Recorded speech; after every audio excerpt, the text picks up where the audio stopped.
नमस्कार, मैं हूं ग्यासुद्दीन लसानी और आपने देखना शुरू कर दिया है डेली न्यूज बिहार। बात करेंगे आज पूरे बिहार की 10 बड़ी अहम मुख्य और ताजा खबरों की, जो जानना आप सभी के लिए बेहद जरूरी। हम बताएंगे पूरी खबर को विस्तार से, लेकिन उससे पहले यदि आप चैनल पर नए हैं, चैनल को सब्सक्राइब कर लीजिए, बेल आइकन को दबा दीजिए। वीडियो अच्छा लगा हो तो वीडियो को लाइक कर दीजिए, शेयर जरूर कर दें।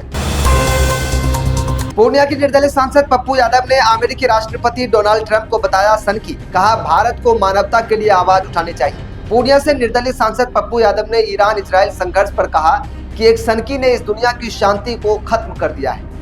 पटना में वह मीडिया से बात कर रहे थे और इसी दौरान उन्होंने कहा कि ईरान और रूस, जो हमारा दुनिया में सबसे अच्छा मित्र रहा है, उनके साथ हम भावनात्मक तौर पर भी खड़े नहीं हो पाए हैं। आज जो ये घटना हो रही है, इसको लेकर पूरे भारत और सभी लोगों को आवाज उठानी चाहिए। ये बहुत गलत है, इसके खिलाफ हम सभी को मिलकर आवाज उठानी होगी। मानवता को बचाने के लिए, दुनिया को बचाने के लिए और बच्चों को बचाने के लिए हमें आवाज उठानी होगी। पप्पू यादव ईरान इजराइल संघर्ष के दौरान अमेरिकी राष्ट्रपति ट्रंप पर काफी भड़के हुए नजर आए। भारत ने हमेशा मूल्यों की राजनीति की है, भारत ने हमेशा मानवता के साथ खड़ा रहा है, लेकिन आज हम चुप हो जाते हैं। आखिर क्यों? 17,000 करोड़ के 2 बड़े उद्योग, बक्सर को मिला औद्योगिक पुष्ट, खुलेंगे रोजगार के नए द्वार। उप मुख्यमंत्री सम्राट चौधरी ने बक्सर जिले में करीब 1700 करोड़ रुपए की लागत से स्थापित 2 प्रमुख औद्योगिक इकाई कोका कोला बॉटलिंग प्लांट और जेके सीमेंट यूनिट का भव्य उद्घाटन किया। उन्होंने कहा कि ये दोनों परियोजनाएं राज्य में औद्योगिक विकास और 1 करोड़ नौकरी और रोजगार सृजन करने की दिशा में बड़ा कदम है। ब्रह्मपुर औद्योगिक क्षेत्र में 500 करोड़ रुपए की लागत से स्थापित जेके सीमेंट की अत्याधुनिक सीमेंट यूनिट 100 एकड़ क्षेत्र में फैली है और इसकी उत्पादन क्षमता 3 MPTA है। इससे बिहार और आसपास के क्षेत्रों में उच्च गुणवत्ता वाले सीमेंट की समयबद्ध आपूर्ति सुनिश्चित होगी। उप मुख्यमंत्री ने कहा कि पहले कंपनी को प्रयागराज स्थित इकाई से आपूर्ति करनी पड़ती थी, लेकिन अब स्थानीय उत्पादन के समय और लागत दोनों में कमी आएगी। पटना के जेपी गंगा पथ पर एनकाउंटर, पुलिस ने वैशाली के कुख्यात अपराधी के पैर में मारी गोली। जेपी गंगा पथ पर पीएमसीएच के पास रविवार की सुबह पटना पुलिस और अपराधी के बीच मुठभेड़ हो गई। गिरफ्तारी से बचने के लिए अपराधी ने पुलिस पर फायरिंग कर दी। जवाबी कार्रवाई में पुलिस ने उसके पैर में गोली मार दी। इसके बाद उसे गिरफ्तार कर लिया गया। उसकी पहचान वैशाली के हाजीपुर निवासी अमित कुमार के रूप में हुई है, जिसके खिलाफ वैशाली और पटना में पहले से आर्म्स एक्ट, हत्या का प्रयास सहित 4 केस दर्ज है। उसे पीएमसीएच में भर्ती कराया गया है। मुठभेड़ के बाद घटनास्थल पर सिटी एसपी ममता कल्याणी, डीएसपी टाउन, पीर बहोर थाना पुलिस और डीआईयू की टीम पहुंची थी। एफएसएल की टीम को भी बुलाया गया था। 2 या 3 मार्च, आखिर होलिका दहन कब है? पूर्णिमा पर भद्रा का साया, आइए बताते हैं आखिर शुभ मुहूर्त क्या है। पूर्णिमा तिथि 2 दिन पड़ने एवं चंद्रग्रहण की स्थिति के कारण इस वर्ष होलिका दहन की तिथि को लेकर लोगों में भ्रांतियां बनी हुई हैं। पंडितों ने बताया कि 2 अप्रैल और 3 मार्च दोनों दिन पूर्णिमा तिथि है, लेकिन 3 मार्च को प्रदोष काल में पूर्व ही पूर्णिमा समाप्त हो रही है। धर्म सिंधु ग्रंथ के अनुसार यदि दोनों दिन पूर्णिमा हो और पहले दिन प्रदोष काल का स्पर्श हो, जबकि दूसरे दिन ना हो, तो पहले दिन की भद्रा रहित काल में होलिका दहन कराना चाहिए।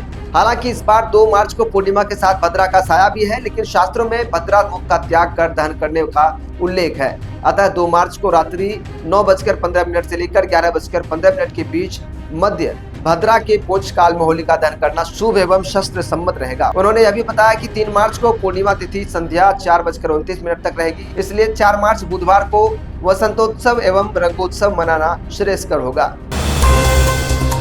भारत ने अपना एक दोस्त को खो दिया, ईरान के सुप्रीम लीडर खामेनेई की मौत पर आया आरजेडी का बयान। ईरान पर हमले और supreme leader Ayatollah Ali Khamenei के निधन पर तेजस्वी यादव की पार्टी राष्ट्रीय जनता दल ने प्रतिक्रिया दी। पार्टी की तरफ से सोशल मीडिया प्लेटफॉर्म एवं एक्स पर लिखा गया कि अयातुल्ला अली खामेनेई की शहादत के साथ भारत ने अपने एक दोस्त को खो दिया है। इस हमले की निंदा करते हुए आरजेडी ने आगे लिखा कि हजारों बेकसूरों ने अपनी जान गंवाई। अयातुल्ला अली खामेनेई की हत्या के उद्देश्य से किया गया ईरान पर हमला पूरी मानवता के विरुद्ध हमला है। पार्टी ने कहा कि इराक, लीबिया, सीरिया, जहां भी अमेरिका ने हमला किया, उन देशों को और वहां के नागरिकों के जीवन को अमेरिका ने बर्बाद कर दिया। इजराइल ने अमेरिका के साथ मिलकर शनिवार 28 फरवरी को ईरान पर हमला किया था।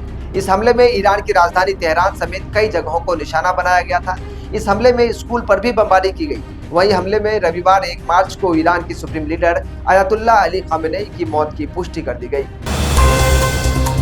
न्यूजीलैंड से पटना पहुंचता है खास सेब, रेट इतना कि केवल आईएएस आईपीएस मंत्री खरीदार हैं। आखिर क्या है इस सेब की खासियत, आइए आपको बताते हैं। पटना के बाजार में न्यूजीलैंड से आ रहे हैं रॉकेट सेब चर्चा का विषय बना हुआ है। गोल्फ बॉल के आकार वाले इस सेब की कीमत काफी हाई है, जिससे मुख्य रूप से रसूखदार लोग ही खरीदते हैं। 20 साल के शोध से तैयार यह फल अपनी खास पैकेजिंग और स्वाद के कारण स्टेटस सिंबल बन चुका है। रॉकेट सेब के नाम से बिकने वाला यह छोटा सा फल खासतौर पर वीआईपी ग्राहकों जैसे मंत्री, विधायक, आईएएस आईपीएस अधिकारी और अमीर लोगों की पसंद बना हुआ है। इसको खरीदना आम लोगों की बस की बात नहीं है। आधा किलो ट्रांसपेरेंट डिब्बे में केवल 5 सेब होते हैं। इसकी कीमत करीब 400 रुपये है, यानी एक सेब का लगभग 80 रुपये का पड़ता है। 1 किलो में करीब 10 सेब मिलते हैं, तो इतना महंगा आम लोगों की बस की बात शायद नहीं है। मेहंदी का रंग छूटने से पहले ही उजरा सुहाग, शादी के 5 दिन बाद घर में पसरा मातम। इसे नियति का क्रूर मजाक नहीं तो और क्या कहें। जिस घर में अभी 4 दिन पहले शहनाइयां गूंज रही थी, वहां अब सिर्फ चीखें सुनाई दे रही है। सराय के अनवरपुर गांव में रविवार को सेप्टिक टैंक हादसे ने शिवाजी शाह के पूरे परिवार को उजाड़ कर रख दिया। 24 फरवरी को 7 फेरे लेकर घर आई नई नवेली दुल्हन आरती के हाथों की मेहंदी अभी सूखी भी नहीं थी कि जहरीली गैस ने उनके सुहाग सहित परिवार के 4 सदस्यों को छीन लिया। सेप्टिक टैंक की सफाई के दौरान जहरीली गैस से आनंद कुमार की भी मौत हो गई। वे करीब 15 वर्षों से अपने परिवार के साथ मेघालय में रहकर इलेक्ट्रिक का काम करते थे और शादी पार्टी में शामिल होने के लिए घर आए हुए थे, और इस दौरान ये घटना घट गई। होली मिलन समारोह में चली गोली, पत्रकार समेत 3 जख्मी, भोजपुरी गायक रोशन रोही अरेस्ट। दोस्तों, बिहार के नालंदा में भोजपुरी गायक रोशन रोही के कार्यक्रम में जमकर हंगामा हुआ। बाउंसर की ओर से फायरिंग में एक बच्चे को गोली लग गई, जबकि मारपीट में पत्रकार समेत 3 लोग जख्मी हो गए। बाद में गायक समेत 12 लोगों को गिरफ्तार कर लिया गया। जख्मी पत्रकार ने बताया कि विवाद उस समय शुरू हुआ जब स्थानीय ग्रामीणों को कार्यक्रम में मुफ्त प्रवेश देने से रोक दिया गया। इसे लेकर ग्रामीणों और आयोजकों के बीच तीखी नोकझोंक हुई। इस कार्यक्रम के समाप्त होते ही आक्रोशित भीड़ ने पत्थरबाजी शुरू कर दी। खुद को घिरा देख गायक और अन्य लोगों के साथ आए बाउंसरों ने फायरिंग शुरू कर दिया, जिसके बाद कोहराम मच गया। बिहार पुलिस में बम्पर भर्ती, सिपाही के 993 पदों पर वैकेंसी, 12वीं पास के लिए सरकारी नौकरी का मौका। दोस्तों, बता दें, बिहार पुलिस ने सिपाही के पदों पर भर्ती के लिए नया नोटिफिकेशन जारी कर दिया है। इस भर्ती के जरिए बिहार पुलिस के रेडियो और तकनीकी विभाग में खाली पड़े 993 पदों को भरा जाएगा। इन पदों के लिए ऑनलाइन आवेदन की प्रक्रिया 1 मार्च 2026 से शुरू हो गई है। फॉर्म भरने की आखिरी तारीख 31 मार्च 2026 तक तय की गई है। इस भर्ती के लिए केवल वे उम्मीदवार आवेदन कर सकते हैं जिन्होंने मान्यता प्राप्त बोर्ड से इंटरमीडिएट यानी 12वीं विज्ञान वर्ग से पास की है। खास बात यह है कि आपके पास 12वीं में फिजिक्स, केमिस्ट्री और मैथ विषय होने चाहिए। सामान्य वर्ग के लिए कम से कम 50% अंक जरूरी है। वहीं SC/ST वर्ग को कम से कम 45 अंक होना आवश्यक है। दोस्तों, बिहार में अब सर्दी को अलविदा कहने का समय आ गया है, क्योंकि मार्च की शुरुआत के साथ ही सूरज के तेवर तल्ख होने लगे हैं।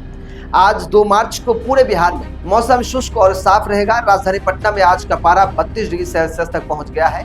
वहीं गया में सबसे ज्यादा गर्मी देखी जा रही है, जहां तापमान 33 डिग्री के पार है। खासकर सीमांचल के इलाकों में पूर्णिया, कटिहार और नदिया में भी पारा चढ़ना शुरू हो गया है। आज पूर्णिया और कटिहार में अधिकतम तापमान 31 डिग्री सेल्सियस रहने का अनुमान है। सुबह और शाम को हल्की राहत जरूर मिलेगी, लेकिन दोपहर में तेज धूप लोगों को सताएगी। मौसम विभाग IMD के अनुसार अगले 1 हफ्ते तक बारिश की कोई संभावना नहीं है। पछुआ हवाओं के कारण नमी कम रहेगी और गर्मी बढ़ेगी। किसान भाइयों को सलाह दी जाती है कि वे शुष्क मौसम को देखते हुए अपनी फसल की सिंचाई का खासा ध्यान रखें।